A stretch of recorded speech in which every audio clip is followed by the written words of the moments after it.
Assalamualaikum warahmatullahi wabarakatuh. Di sini kami dari kelompok 2 akan mempresentasikan hasil diskusi kami tentang bab 1 pendahuluan, bab 2 jenis dan komponen laporan keuangan, bab 3 analisis laporan keuangan, financial planning, dan auditor. Sebelumnya, perkenalkan anggota kelompok 2 dengan saya sendiri, Monika Prilly Suryanti, NPM 045, dengan teman saya, Enime Sri Kusnisih, NPM 039, Sukma Nur Aini, NPM 042, dan Evita Fani, NPM 061. Bab 1 pendahuluan. Pertama, latar belakang. Suatu kegiatan usaha atau bisnis yang dijalankan oleh suatu perusahaan tentulah memiliki beberapa tujuan yang ingin dicapai oleh pemilik dan manajemen. Ada 4 tujuan yang ingin dicapai oleh pemilik dan manajemen. Yang pertama, pemilik perusahaan menginginkan keuntungan yang optimal atas usaha yang dijalankannya. Mengapa demikian? Karena setiap pemilik menginginkan modal yang telah ditanamkan dalam usahanya segera cepat kembali. Di samping itu, pemilik juga mengharapkan adanya hasil atas modal yang ditanamkannya sehingga mampu memberikan tambahan modal dan kemakmuran bagi pemilik dan seluruh karyawannya. Yang kedua, pemilik menginginkan bahwa usaha yang dijalankan nantinya tidak hanya satu periode kegiatan saja. Artinya, pemilik menginginkan usaha yang dijalankan memiliki umur yang panjang untuk beberapa periode ke depan dan bukan seumur jagung. Demikian pula, pihak manajemen juga menginginkan kelangsungan hidup perusahaan yang relatif panjang, karena hal ini berkaitan dengan penghasilan yang mereka peroleh selama perusahaan hidup. Tujuan yang ketiga, perusahaan tetap mampu untuk menghasilkan atau menyediakan berbagai jenis barang dan jasa untuk kepentingan masyarakat umum. Tersedianya barang dan jasa itu juga berarti mampu memberikan kemakmuran bagi masyarakat, tentu saja kemakmuran bagi pemilik usaha. Tujuan keempat, usaha yang dijalankan akan dapat membuka lapangan kerja bagi masyarakat, baik yang berada dalam lingkungan perusahaan maupun di lingkungan luar perusahaan. Hal ini penting bagi pemerintah, karena kecilnya peluang kerja yang mampu diberikan pemerintah kepada masyarakat. Oleh karena itu, kontribusi pengusaha bagi pemerintah cukup besar dalam menyediakan lapangan kerja. Agar keempat tujuan tersebut dapat dicapai, manajemen perusahaan harus mampu membuat perencanaan yang tepat dan akurat. Kemudian, agar usaha yang dijalankan dapat dipantau perkembangannya, setiap perusahaan harus mampu membuat catatan, pembukuan, dan laporan terhadap semua kegiatan usahanya. Pembuatan laporan keuangan dibuat sesuai dengan kaidah keuangan yang berlaku agar mampu menunjukkan kondisi dan posisi keuangan yang sesungguhnya. Nah, laporan keuangan juga harus dibuat sesuai dengan aturan yang berlaku sehingga mudah dibaca, dipahami, serta dimengerti oleh berbagai pihak yang berkepentingan, terutama pihak pemilik usaha dan manajemen. Untuk mampu membaca, mengerti, dan memahami arti laporan keuangan, perlu dilakukan analisis terlebih dahulu dengan berbagai alat analisis yang bisa digunakan. Salah satu alat analisis tersebut dikenal dengan nama analisis laporan keuangan. Alat analisis keuangan yang biasa digunakan adalah rasio-rasio keuangan seperti rasio likuiditas, rasio solvabilitas, rasio aktivitas, rasio rentabilitas, analisis laba kotor, break-even point, dan rasio lainnya. Selanjutnya, pengertian laporan keuangan. Dalam pengertian yang sederhana, laporan keuangan adalah laporan yang menunjukkan kondisi keuangan perusahaan pada saat ini atau dalam suatu periode tertentu. Maksud laporan keuangan yang menunjukkan kondisi perusahaan saat ini adalah merupakan kondisi terkini. Nah, kondisi perusahaan terkini adalah keadaan keuangan perusahaan pada tanggal tertentu, yaitu untuk neraca, dan periode tertentu untuk laporan laba rugi. Biasanya laporan keuangan dibuat per periode, misalnya 3 bulan atau 6 bulan untuk kepentingan internal perusahaan. Sementara itu, untuk laporan lebih luas dilakukan 1 tahun sekali. Laporan keuangan menggambarkan pos-pos keuangan perusahaan yang diperoleh dalam suatu periode. Dalam praktiknya dikenal beberapa macam laporan keuangan. Yang pertama, neraca. Neraca merupakan laporan yang menunjukkan jumlah aktiva, kewajiban, dan modal perusahaan pada saat tertentu. Dalam neraca disajikan berbagai informasi yang berkaitan dengan komponen yang ada di neraca. Secara lengkap, informasi yang disajikan dalam neraca meliputi jenis-jenis aktiva atau harta yang dimiliki, jumlah rupiah masing-masing jenis aktiva, jenis-jenis kewajiban atau utang, jumlah rupiah masing-masing jenis kewajiban, jenis-jenis modal, serta jumlah rupiah masing-masing jenis modal. Yang kedua, laporan laba rugi. Laporan laba rugi menunjukkan kondisi usaha dalam suatu periode tertentu. Artinya, laporan laba rugi harus dibuat dalam suatu siklus operasi tertentu guna mengetahui jumlah perolehan pendapatan dan biaya yang telah dikeluarkan sehingga dapat diketahui apakah perusahaan dalam keadaan laba atau rugi. Adapun informasi yang disajikan perusahaan dalam laporan laba rugi meliputi jenis-jenis pendapatan yang diperoleh dalam suatu periode, jumlah rupiah dari masing-masing jenis pendapatan, jumlah keseluruhan pendapatan, jenis-jenis biaya atau beban dalam suatu periode, jumlah rupiah masing-masing biaya atau beban yang dikeluarkan, jumlah keseluruhan biaya yang dikeluarkan, serta hasil usaha yang diperoleh dengan mengurangi jumlah pendapatan dan biaya. Selisih ini disebut laba atau rugi. Ketiga, laporan perubahan modal. Laporan perubahan modal menggambarkan jumlah modal yang dimiliki perusahaan saat ini. Kemudian, laporan ini juga menunjukkan perubahan modal serta sebab-sebab berubahnya modal. Informasi yang diberikan dalam laporan perubahan modal meliputi jenis-jenis dan jumlah modal yang ada saat ini, jumlah rupiah tiap jenis modal, sebab-sebab berubahnya modal, serta jumlah rupiah modal sesudah perubahan. Keempat, laporan catatan atas laporan keuangan. Laporan catatan atas laporan keuangan merupakan laporan yang dibuat berkaitan dengan laporan keuangan yang disajikan. Laporan ini memberikan informasi tentang penjelasan yang dianggap perlu atas laporan keuangan yang ada sehingga menjadi jelas sebab penyebabnya. Tujuannya adalah agar pengguna laporan keuangan dapat memahami jelas data yang disajikan. Kelima, laporan arus kas.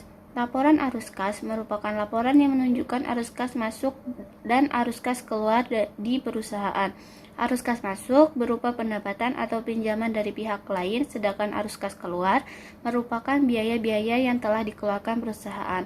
Baik arus kas masuk maupun arus kas keluar dibuat untuk periode tertentu. Selanjutnya, tujuan laporan keuangan. Secara umum, laporan keuangan bertujuan untuk memberikan informasi keuangan suatu perusahaan, baik pada saat tertentu maupun pada periode tertentu. Ada beberapa tujuan pembuatan atau penyusunan laporan keuangan, yaitu yang pertama, memberikan informasi tentang jenis dan jumlah aktiva yang dimiliki perusahaan pada saat ini. Kedua, memberikan informasi tentang jenis dan jumlah kewajiban dan modal yang dimiliki perusahaan pada saat ini. Ketiga, memberikan informasi tentang jenis dan jumlah pendapatan yang diperoleh pada suatu periode tertentu. Keempat, memberikan informasi tentang jumlah biaya dan jenis biaya yang dikeluarkan perusahaan dalam suatu periode tertentu. Kelima, memberikan informasi tentang perubahan-perubahan yang terjadi terhadap aktiva, pasiva, dan modal perusahaan. Keenam, memberikan informasi tentang kinerja manajemen perusahaan dalam suatu periode. Ketujuh, memberikan informasi tentang catatan-catatan atas laporan keuangan, dan terakhir, informasi keuangan lainnya. Selanjutnya, sifat laporan keuangan. Dalam praktiknya, sifat laporan keuangan yaitu bersifat historis dan menyeluruh. Bersifat historis artinya bahwa laporan keuangan dibuat dan disusun dari data masa lalu atau masa yang sudah lewat dan masa sekarang. Misalnya, laporan keuangan disusun berdasarkan data 1 atau 2 atau beberapa tahun ke belakang. Kemudian, bersifat menyeluruh, maksudnya laporan keuangan dibuat selengkap mungkin, artinya laporan keuangan disusun sesuai dengan standar yang telah ditetapkan. Sementara itu, data masa lalu perusahaan yang ditampilkan dalam laporan keuangan merupakan kombinasi dari fakta yang telah dicatat, prinsip-prinsip dan kebiasaan dalam akuntansi, dan pendapat pribadi. Nah, fakta yang telah dicatat atau recorded fact artinya laporan keuangan disusun atau dibuat berdasarkan kenyataan yang sebenarnya atau fakta dari catatan akuntansi. Fakta ini diambil dari peristiwa atau kejadian akuntansi pada waktu atau masa lalu, yaitu dari tahun-tahun sebelumnya. Contoh fakta-fakta yang tercatat pada masa lalu tersebut misalnya jumlah uang kas, jumlah uang bank, jumlah persediaan, jumlah piutang, jumlah tanah, jumlah utang, serta jumlah komponen laporan keuangan lainnya. Jadi, segala sesuatu yang tercermin dalam laporan keuangan itu merupakan fakta historis. Selanjutnya, keterbatasan laporan keuangan. Setiap laporan keuangan yang disusun pasti memiliki keterbatasan tertentu. Beberapa keterbatasan laporan keuangan yang dimiliki perusahaan diantaranya: pertama, pembuatan laporan keuangan disusun berdasarkan sejarah, di mana data-data yang diambil dari data masa lalu. Kedua, laporan keuangan dibuat umum, artinya untuk semua orang, bukan hanya untuk pihak tertentu saja. Ketiga, proses penyusunan tidak terlepas dari taksiran-taksiran dan pertimbangan-pertimbangan tertentu. Keempat, laporan keuangan bersifat konservatif dalam menghadapi situasi ketidakpastian. Misalnya, dalam suatu peristiwa yang tidak menguntungkan selalu dihitung kerugiannya. Sebagai contoh, harta dan pendapatan, nilainya dihitung dari yang paling rendah. Kelima, laporan keuangan selalu berpegang teguh kepada sudut pandang ekonomi dalam memandang peristiwa-peristiwa yang terjadi, bukan kepada sifat formalnya. Nah, keterbatasan laporan keuangan tidak akan mengurangi arti nilai keuangan secara langsung, karena hal ini memang harus dilakukan agar dapat menunjukkan kejadian yang mendekati sebenarnya. Meskipun perubahan berbagai kondisi dari berbagai sektor terus terjadi. Artinya, selama laporan keuangan disusun sesuai dengan aturan yang telah ditetapkan, maka inilah yang dianggap telah memenuhi syarat sebagai suatu laporan keuangan. Selanjutnya, pihak-pihak yang memerlukan laporan keuangan. Yang pertama, ada pemilik. Pemilik adalah mereka yang memiliki usaha tersebut. Kepentingan bagi para pemegang saham yang merupakan pemilik perusahaan terhadap hasil laporan keuangan yang telah dibuat. Itu adalah untuk melihat kondisi dan posisi perusahaan saat ini, untuk melihat perkembangan dan kemajuan perusahaan dalam suatu periode, serta untuk menilai kinerja manajemen atas target yang telah ditetapkan. Nah, jadi pemilik ini gunanya untuk melihat perkembangan dan kemajuan perusahaan serta dividen yang diperolehnya. Kedua, manajemen. Bagi pihak manajemen, laporan keuangan yang merupakan cermin kinerja mereka dalam suatu periode tertentu. Nah, nilai penting laporan keuangan bagi manajemen diantaranya dengan laporan keuangan yang dibuat, manajemen dapat menilai dan mengevaluasi kinerja mereka dalam satu periode. Manajemen juga akan melihat kemampuan mereka mengoptimalkan sumber daya yang dimiliki perusahaan yang ada selama ini. Laporan keuangan dapat digunakan untuk melihat kekuatan dan kelemahan yang dimiliki perusahaan saat ini. Dan laporan keuangan dapat digunakan untuk mengambil keputusan keuangan ke depan berdasarkan kekuatan dan kelemahan yang dimiliki perusahaan. Jadi, manajemen di sini gunanya untuk menilai kinerja selama periode tertentu. Ketiga, kreditor. Kreditor adalah pihak penyandang dana bagi perusahaan, artinya pihak pemberi dana seperti bank atau lembaga keuangan lainnya, di mana kepentingan pihak kreditor terhadap laporan keuangan perusahaan adalah dalam hal memberi pinjaman atau pinjaman yang telah berjalan sebelumnya. Nah, kepentingan pihak kreditor itu antara lain pihak kreditor tidak ingin usaha yang dibiayainya mengalami kegagalan dalam pembayaran kembali pinjaman tersebut. Pihak kreditor juga perlu memantau terhadap kredit yang sudah berjalan untuk melihat kepatuhan perusahaan membayar kewajibannya. Dan pihak kreditor juga tidak ingin kredit atau pinjaman yang diberikan justru menjadi beban nasabah dalam pengembaliannya apabila ternyata kemampuan perusahaan di luar dari yang perkirakan. Jadi kreditor di sini gunanya untuk menilai kelayakan perusahaan dalam memperoleh pinjaman dan kemampuan membayar pinjaman. Keempat, pemerintah.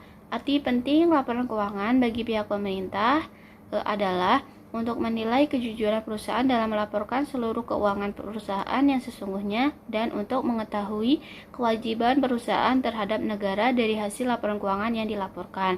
Jadi di sini pemerintah gunanya untuk menilai kepatuhan perusahaan untuk membayar kewajibannya kepada pemerintah. Kelima, investor.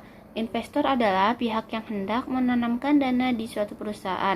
Jika suatu perusahaan memerlukan dana untuk memperluas usaha atau kapasitas usahanya, di samping memberi pinjaman dari lembaga keuangan seperti bank, dapat pula diperoleh dari para investor melalui penjualan saham.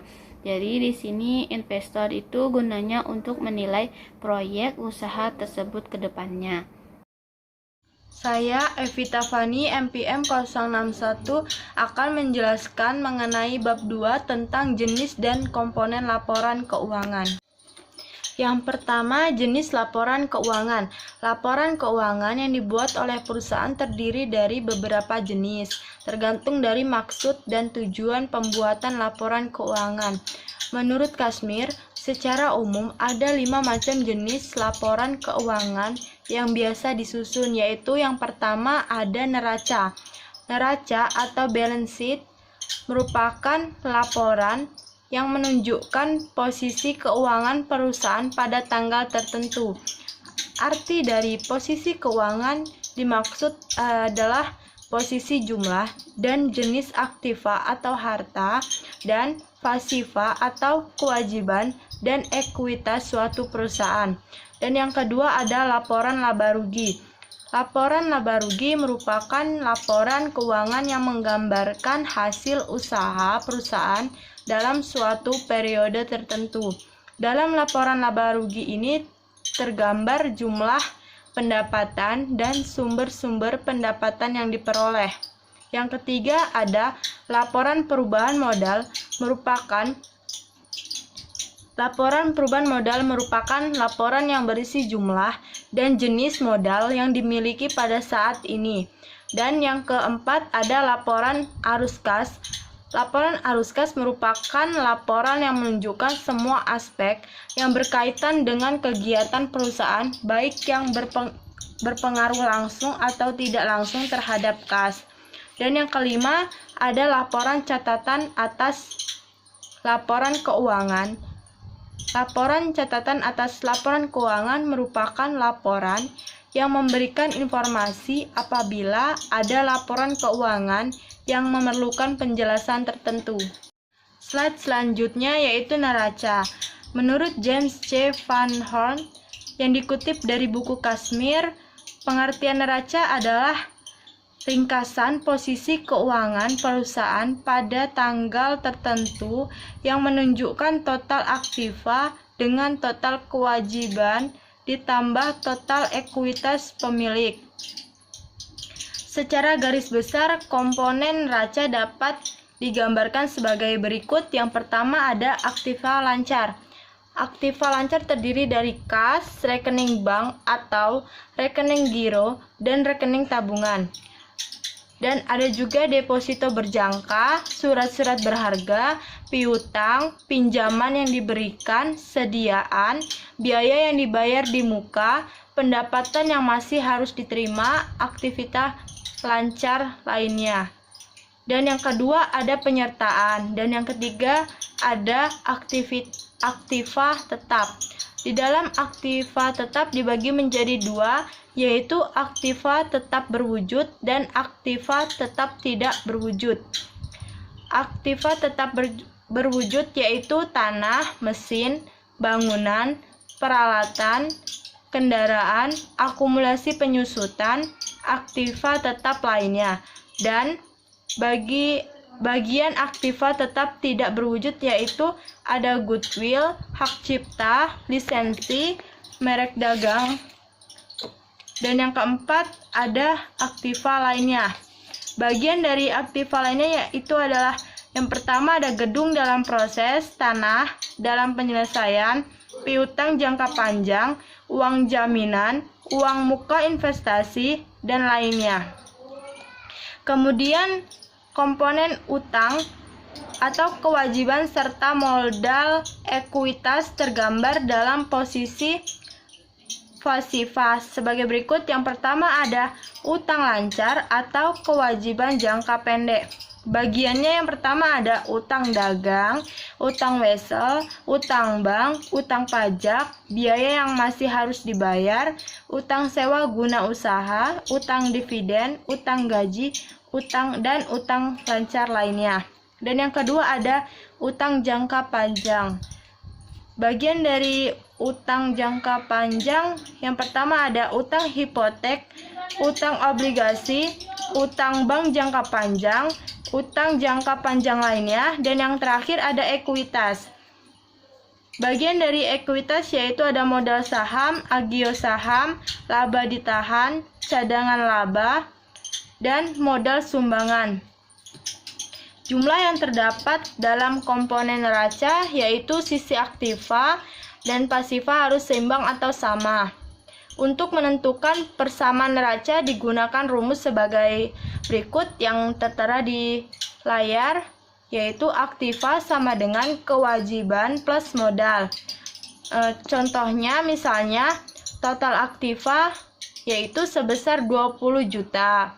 Dan total kewajiban atau utang lancar dan jangka panjang yaitu 12.500.000 dan total ekuitasnya 7.500.000 rupiah. Sehingga persamaan neraca dapat disusun aktivanya 20 juta rupiah sama dengan kewajibannya 12.500.000 rupiah ditambah modal 7.500.000 rupiah. Slide selanjutnya yaitu bentuk neraca. Dalam praktiknya terdapat beberapa bentuk neraca. Perusahaan dapat memilih salah satu dari bentuknya yaitu yang pertama ada bentuk skontro atau horizontal atau account from. Neraca berbentuk skontro merupakan neraca yang bentuknya seperti huruf T. Dalam bentuk ini, neraca dibagi ke dalam dua posisi, yaitu di sebelah kiri berisi aktiva dan di sebelah kanan yang berisi kewajiban dan modal. Bentuk neraca jenis ini sering disebut dengan bentuk horizontal. Untuk lebih jelasnya mengenai bentuknya dapat dilihat di tampilan layar, yaitu pada PT Roy AKC Tbk neraca per 31 Desember 2007. Dan yang kedua yaitu bentuk laporan atau vertikal atau juga report from.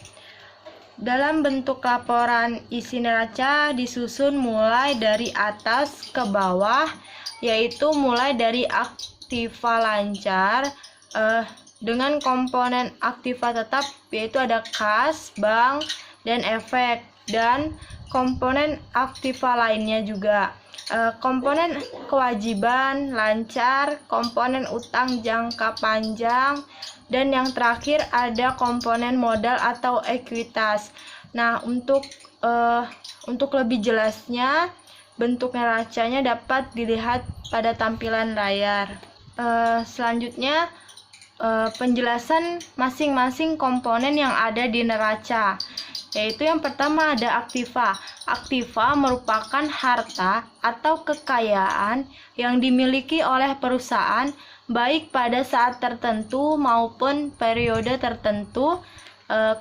Klasifikasi aktiva terdiri dari aktiva lancar, aktiva tetap, dan aktiva lainnya. Nah, aktiva lancar merupakan harta atau kekayaan yang segera dapat diuangkan atau ditunaikan pada saat dibutuhkan dan paling lama 1 tahun.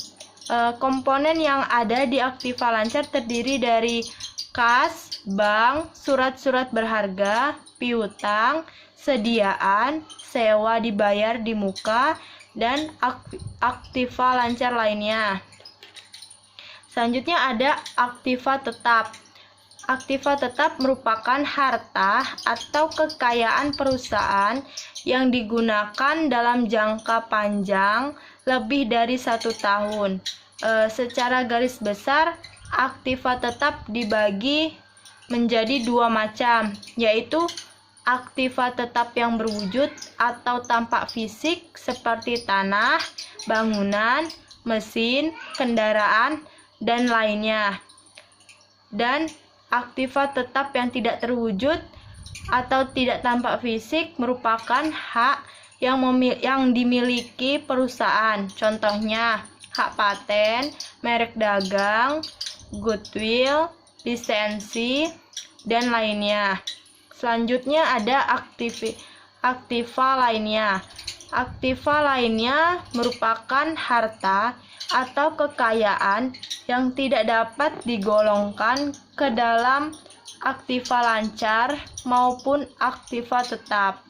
Komponen yang ada dalam aktiva lainnya yaitu seperti bangunan dalam proses, piutang jangka panjang, tanah dalam penyelesaian, dan lainnya.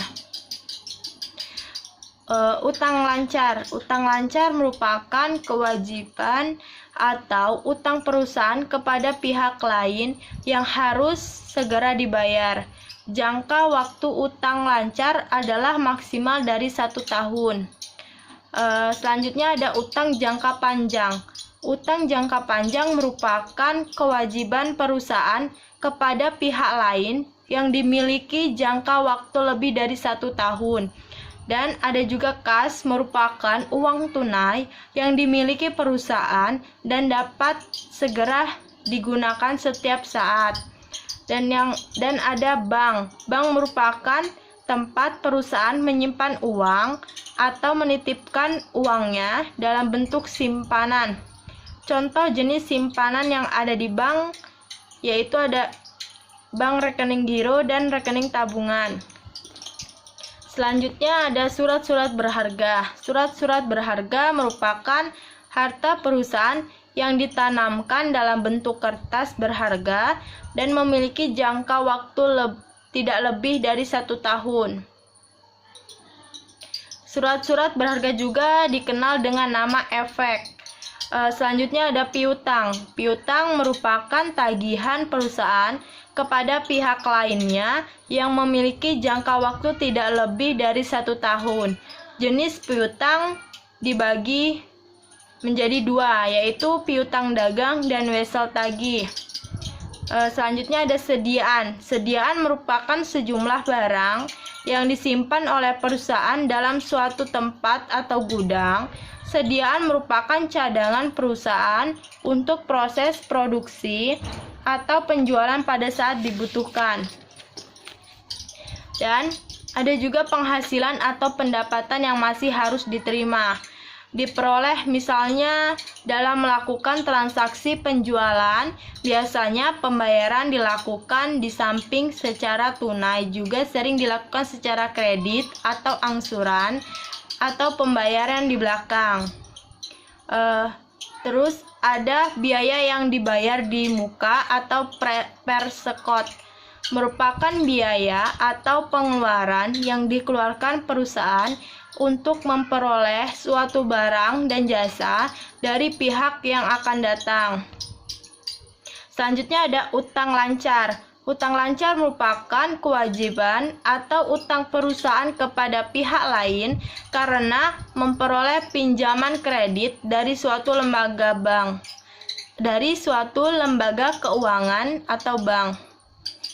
Selanjutnya ada utang dagang. Utang dagang merupakan kewajiban perusahaan karena adanya pembelian barang yang pembayarannya secara kredit atau angsuran. Dan ada juga utang bank. Utang bank merupakan sejumlah uang yang diperoleh perusahaan dari lembaga keuangan bank dan pembayarannya secara angsuran sesuai perjanjian kedua belah pihak. Utang bank yang termasuk dalam utang lancar adalah yang memiliki jangka waktu tidak lebih dari 1 tahun, sedangkan apabila melebihi dari 1 tahun dikategorikan dalam komponen utang jangka panjang. Selanjutnya ada utang wesel. Utang wesel merupakan kewajiban perusahaan kepada pihak lain akibat adanya perjanjian tertulis yang dilakukan oleh perusahaan untuk membayar sejumlah uang tertentu dalam waktu tertentu pula atau diatur dengan undang-undang. Selanjutnya ada utang pajak. Utang pajak merupakan pajak perusahaan yang belum disetor ke kas negara atau pajak terutang. Utang pajak terjadi karena perusahaan memang belum menyetor atau memang terjadi kekurangan penyetoran pajak pada periode sebelumnya. Selama utang pajak belum disetor ke kas negara, utang pajak ini tetap berada di sisi pasifa lancar. Selanjutnya yaitu biaya yang masih harus dibayar. Biaya yang masih harus dibayar adalah biaya atau kewajiban perusahaan yang sudah terjadi tetapi belum dibayar. Artinya, biaya ini sebenarnya sudah jatuh tempo pembayarannya, tetapi karena sesuatu hal, biaya ini belum terbayar. Selanjutnya ada penghasilan yang diterima di muka. Penghasilan yang diterima di muka merupakan penerimaan uang oleh perusahaan namun belum direalisasi barang atau jasanya. Selanjutnya ada utang jangka panjang yang hampir jatuh tempo. Maksudnya, utang yang memiliki jangka waktu lebih dari 1 tahun namun sudah hampir jatuh tempo dan segera harus dibayar. Dan ada juga utang jangka panjang, merupakan kewajiban perusahaan yang jangka waktunya lebih dari 1 tahun. Selanjutnya ada obligasi. Obligasi merupakan utang perusahaan kepada pihak lain yang memiliki jangka waktu lebih dari 1 tahun. Dan ada juga hipotek. Hipotek merupakan utang perusahaan yang dijamin dengan aktiva tetap tertentu. Hipotek biasanya diterbitkan dalam jangka waktu yang relatif panjang di atas 1 tahun. Selanjutnya ada modal atau ekuitas yang merupakan hak yang dimiliki perusahaan. Komponen modal yang terdiri dari modal setor, agio saham, laba yang ditahan, cadangan laba, dan lainnya. Selanjutnya ada modal setor, merupakan setoran modal dari pemilik perusahaan dalam bentuk saham dalam jumlah tertentu. Artinya, keseluruhan saham yang dimiliki oleh perusahaan yang sudah dijual dan uangnya harus disetor sesuai dengan aturan yang berlaku. Selanjutnya ada yang terakhir, ada laba ditahan atau laba yang belum dibagi. Merupakan laba atau keuntungan perusahaan yang belum dibagi untuk periode tertentu. Artinya, ada keuntungan perusahaan yang belum dibagikan dividennya dan masih disimpan sampai waktu tertentu karena suatu alasan tertentu pula. Slide selanjutnya yaitu mengenai laporan laba rugi. Pengertian laporan laba rugi sesuai yang dikatakan James C. Van Horn, yaitu ringkasan pendapatan dan biaya perusahaan selama periode tertentu diakhiri dengan laba atau rugi pada periode tersebut.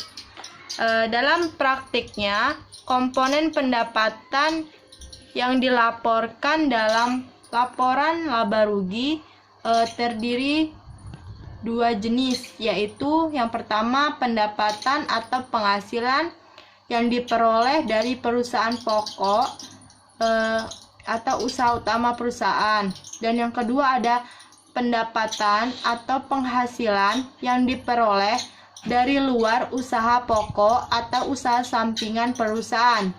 Untuk komponen pengeluaran atau biaya-biaya yang juga terdiri dari 2 jenis, yaitu yang pertama ada pengeluaran atau biaya yang dibebankan dari usaha pokok atau usaha perusahaan, dan yang kedua ada pengeluaran atau biaya yang dibebankan dari usaha luar pokok atau usaha sampingan perusahaan. Komponen-komponen yang terdapat dalam suatu laporan laba rugi, yaitu ada penjualan atau pendapatan. Yang kedua ada harga pokok penjualan atau HPP, dan juga ada laba kotor, biaya operasi. Bagian dari biaya operasi yaitu ada biaya umum, biaya penjualan, biaya sewa, biaya administrasi, biaya operasi lainnya. Selanjutnya ada laba kotor operasional.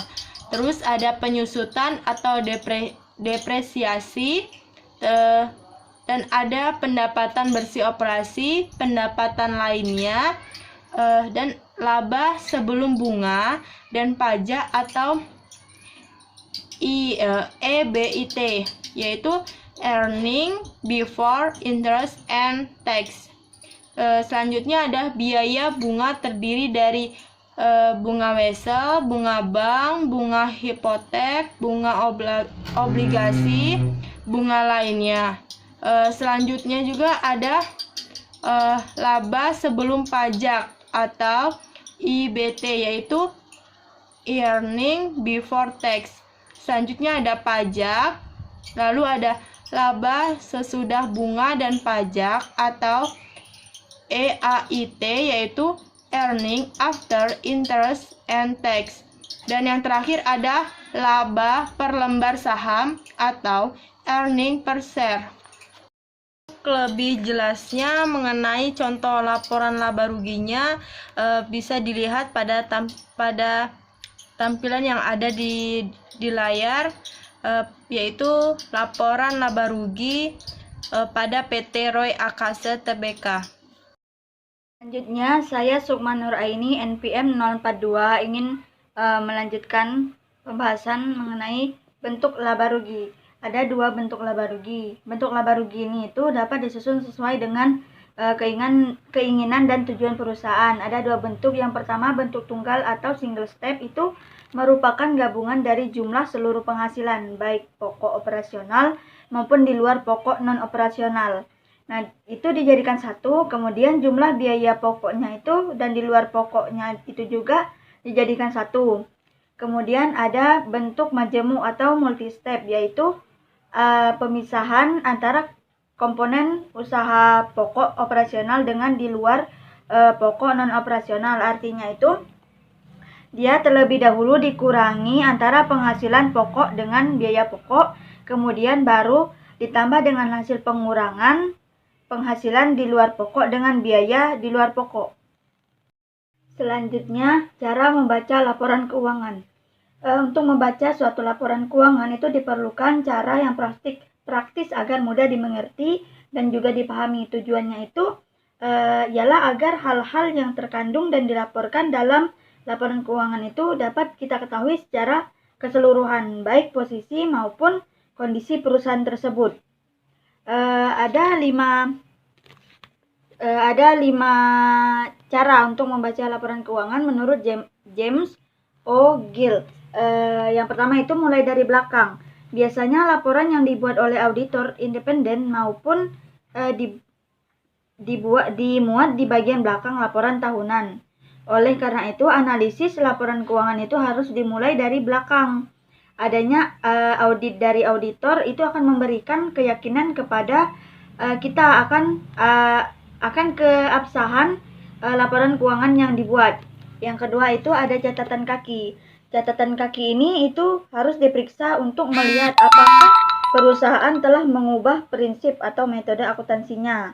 Nah, seandainya perusahaan itu mengubah metode akuntansinya, mungkin mereka sedang menyajikan angka-angka yang terbaik. Nah, kemudian itu kita bisa mengetahui atau cari alasan mengapa perubahan tersebut itu dilakukan.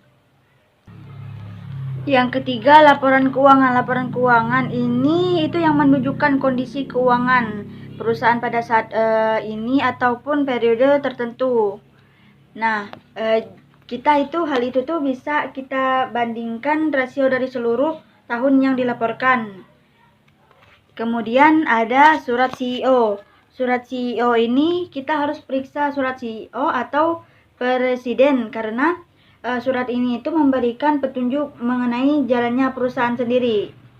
Isi surat itu harus sejalan dengan apa yang telah kita temukan pada laporan keuangan.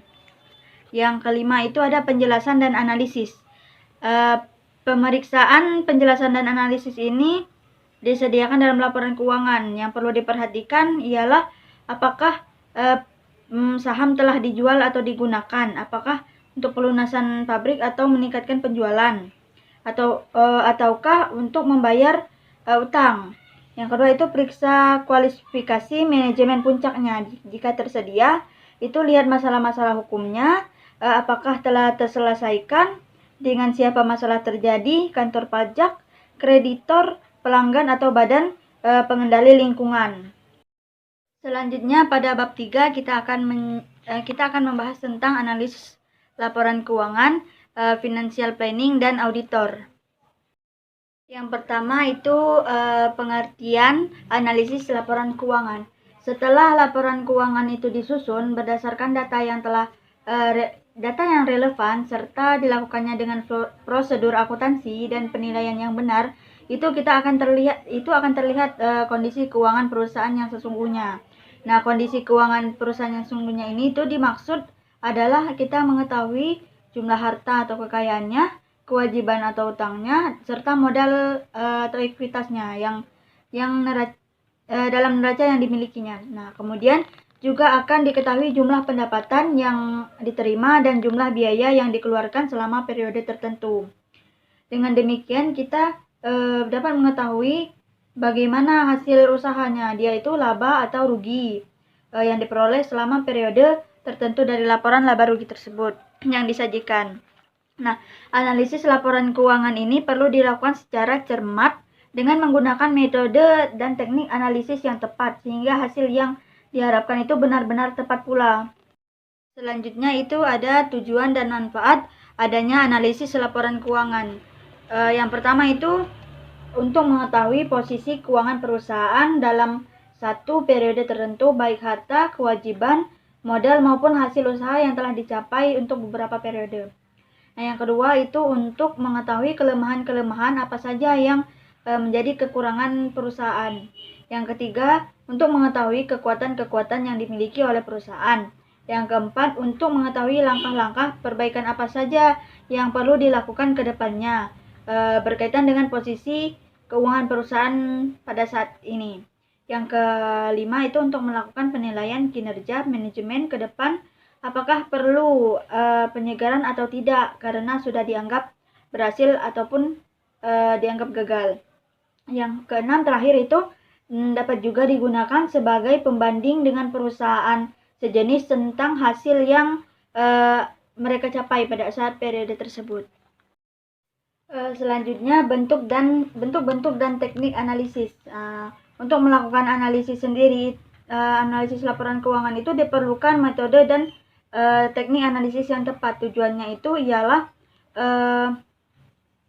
agar laporan keuangan tersebut itu dapat memberikan hasil yang maksimal. Selain itu, para pengguna hasil analisis tersebut itu dapat dengan mudah untuk mengimplementasikannya. Ada dua macam metode analisis. Yang pertama itu analisis vertikal atau statis, di mana merupakan analisis yang dilakukan terhadap hanya satu periode laporan keuangan saja.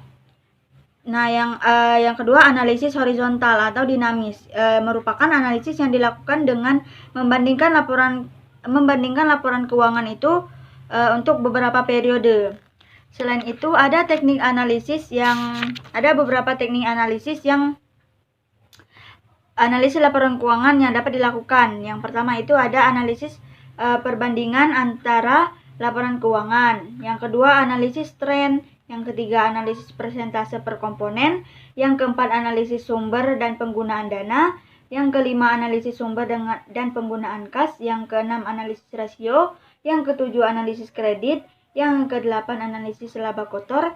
Yang kesembilan analisis titik peluang pokok ataupun analisis titik impas. Selanjutnya, pemeriksaan laporan keuangan atau audit. Dalam praktiknya, laporan keuangan yang telah disusun itu perlu dilakukan pemeriksaan atau audit lebih lanjut. Tujuannya itu ialah agar laporan keuangan tersebut itu benar-benar dapat dipertanggungjawabkan kepada berbagai pihak, baik pihak pemilik maupun pihak luar perusahaan. Nah, dalam praktiknya pemeriksaan laporan keuangan itu dapat dilakukan oleh dua pihak, yaitu pihak dalam perusahaan tadi maupun pihak di luar perusahaan. Pihak di dalam perusahaan itu pihak yang dari dalam perusahaan atau intern itu pihak pemeriksa yang sudah disiapkan oleh perusahaan sendiri. Nah, untuk yang intern atau eksternal itu dia dilakukan oleh akuntan publik yang sudah memperoleh izin akuntan. Nah, akuntan itu akan memberikan penilaian serta peneliti dengan standar dan prosedur pemeriksa yang lazim. Saya, Eni Mei Sri Kusningsi, MPM 039 akan mempresentasikan slide 23 sampai 27. Slide 23, pengertian perencanaan keuangan atau financial planning. Menurut Larbes G. Gatman 2006, financial planning adalah perencanaan yang dimulai dengan rencana keuangan jangka panjang atau strategi yang pada gilirannya memandu perumusan jangka pendek atau operasi, rencana, dan anggaran. Dari penjelasan tadi, kita dapat mengetahui bahwa perencanaan keuangan dibagi menjadi dua macam. Ya, pertama, perencanaan keuangan jangka panjang atau strategi, gambaran besar aktiva keuangan yang direncanakan oleh perusahaan dan dampak yang dapat diantisipasi akibat aktivitas tersebut dalam periode waktu 2-10 tahun. Yang kedua, perencanaan keuangan jangka pendek atau operasional. Gambaran spesifik dari aktivitas keuangan jangka pendek yang dikeluarkan oleh perusahaan dan dampak dari aktivitas yang dikeluarkan oleh perusahaan tersebut. Jadi, kesimpulannya adalah bahwa perencanaan keuangan itu merupakan suatu bagian penting dalam keuangan perusahaan. Merupakan bagian penting karena perencanaan keuangan sebagai seorang manajer dapat merencanakan langkah-langkah yang harus diambil agar perusahaan mencapai tujuan tersebut. Proses perencanaan keuangan mengacu pada Stanley B. Bicklop dan Gerody A. Heath 2002 bahwa perencanaan keuangan adalah suatu proses yang dimulai dari tahapan ramalan hingga tahapan peramalan pada neraca. Hal-hal yang mempengaruhi perencanaan umumnya dipengaruhi oleh faktor luar, misalnya tingkat bunga, pajak, kondisi perekonomian global, dan lain-lain. Kesimpulannya, yang dapat diambil adalah bahwa perencanaan keuangan adalah suatu proses yang sistematis dan kompleks, di mana untuk melakukan proses ini membutuhkan asumsi yang tepat dan data-data yang lengkap agar perencanaan dapat menghasilkan suatu ramalan atau prediksi yang akurat. Kemudian manfaat dari perencanaan keuangan adalah mengacu pada Stanley Bicklop dan Gerody A. Heath 2002 bahwa manfaat perencanaan keuangan ada 3. Yang pertama, sebagai bahan pertimbangan sebelum pembuatan keputusan mengenai keuangan. Yang kedua, sebagai dasar penilaian mengenai apakah rencana yang akan dijalankan oleh suatu perusahaan memiliki prospek yang baik atau tidak. Yang ketiga, sebagai standar mengenai kinerja keuangan yang mendatang.